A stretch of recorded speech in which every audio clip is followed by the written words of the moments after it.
Mega জনসংযোগে সবংয়ের Trinamool প্রার্থী মানস Bhuiyan vote ঘোষণা হওয়ার পর থেকে প্রতিদিনের চেনা ছন্দে আজ সবংয়ের বলপাই ও ভীমুয়া গ্রাম পঞ্চায়েত এলাকায় জনসংযোগে নামেন তৃণমূল প্রার্থী মানস ভূঁইয়া। আজ বুধবার সকালে প্রথম দফায় বলপাই এলাকায় পেরুয়ায় শীতলা মন্দিরে পুজো দিয়ে জনসংযোগ যাত্রা শুরু করে খাগড়াগেরিয়া এলাকা পর্যন্ত যায়। খলাগেরিয়া এলাকায় একটি পথসভা করেন। বিকেলে আবার দক্ষিণবার হরি মন্দিরে পুজো দিয়ে জনসংযোগ যাত্রা শুরু করে দক্ষিণবার পাকাপুল পর্যন্ত যায়। সেখানে গিয়ে একটি পথসভা করেন। জনসংযোগ যাত্রার প্রায় 10 থেকে 12 কিমি পথ পায়ে হেঁটে প্রদক্ষিণ করেন এবং এর তৃণমূল প্রার্থী মানস ভূঁইয়া। জনসংযোগ যাত্রায় তৃণমূল কর্মীদের উপস্থিতির সাথে সাথে এলাকার মানুষের অংশগ্রহণ ছিল চোখে পড়ার মতো। ভূমিপুত্র মানস বাবুকে কাছে পেয়ে বরণ করে নেয় প্রত্যেকে। কেউ ফুলের মালা, কেউ বা শঙ্খধ্বনি দিয়ে বরণ করে নেয় তৃণমূল প্রার্থীকে। পথসভায় বক্তব্য রাখতে গিয়ে সবংয়ের বাম সন্ত্রাসের অতীতের কথা বলতে গিয়ে আবেগপ্রবণ হয়ে পড়েন মানস বাবু। সবংয়ের উন্নয়নের লক্ষ্যে মমতা বন্দ্যোপাধ্যায়ের হাতকে শক্ত করার আহ্বান জানানোর পাশাপাশি দল বদলু ও বিরোধীদের গতিবিধি নজরে রাখার পরামর্শ দেন দলীয় কর্মী ও নেতৃত্বদের।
আজকে আপনারা ভালো থাকুন, শান্তিতে থাকুন, শৃঙ্খলার মধ্যে থাকুন, তাহলেই দেখবেন 10 নম্বর ভীমা অঞ্চল এগিয়ে যাবে, এগিয়ে যাবে, এগিয়ে যাবে।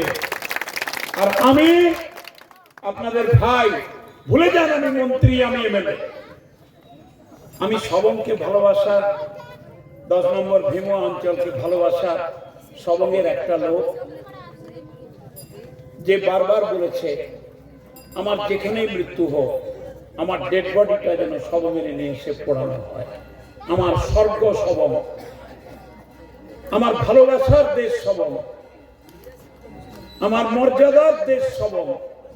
আর 10 নম্বর এ আমার হৃদয়ের মধ্যে রয়েছে, হৃদয়ের মধ্যে। আপনারা ভালো থাকুন, ভালো থাকুন, মমতা ব্যানার্জির পাশে থাকুন। যে বিজেপি আপনার নাম কাটছে ভোটার লিস্টে, যে বিজেপি হিন্দু মুসলমানের দাঙ্গা বাঁধায়, যে বিজেপি মন্দির মসজিদের মধ্যে বিভেদ করে, যে বিজেপি গ্রামের শান্তি নষ্ট করে, যে বিজেপি বাংলার জন্য 1 পয়সা দেয় না, যে বিজেপি মেদিনীপুরের জন্য 1 পয়সা দেয় না, যে বিজেপি সবং 1 পয়সাও দেয়নি, কেলেঘাই কপালেশ্বরীর 160 কোটি টাকা দেয়নি, জলের টাকা বন্ধ, রাস্তার টাকা বন্ধ, ব্রিজের টাকা বন্ধ, পড়ার টাকা বন্ধ, বিদ্যুতের টাকা বন্ধ, পানীয় জলের নলকূপের টাকা বন্ধ। আর মমতা কি দিয়েছেন? বিনা পয়সার রেশন, মা লক্ষ্মীদের লক্ষ্মীর ভান্ডার,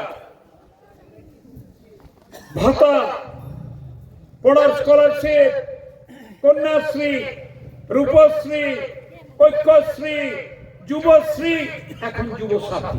32,000 যুবক যুবতী দরখাস্ত করেছে ১,৫০০ করে টাকা পাবে।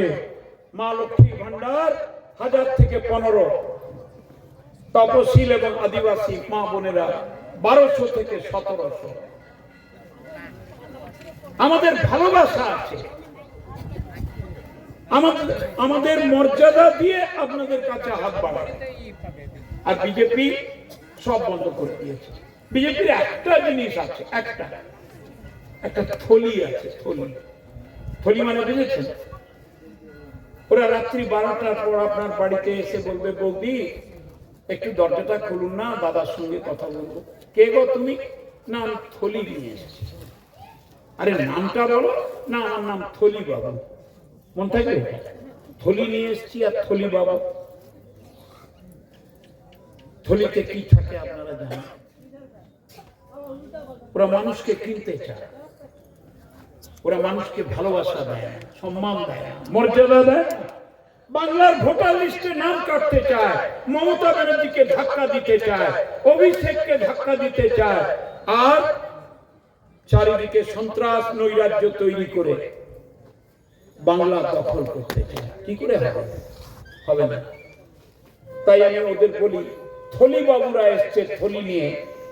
উত্তরপ্রদেশ, বিহার, ঝাড়খণ্ড, মধ্যপ্রদেশ, চারিদিক থেকে থলি বাবুরা এসে গেছেন। সাবধান।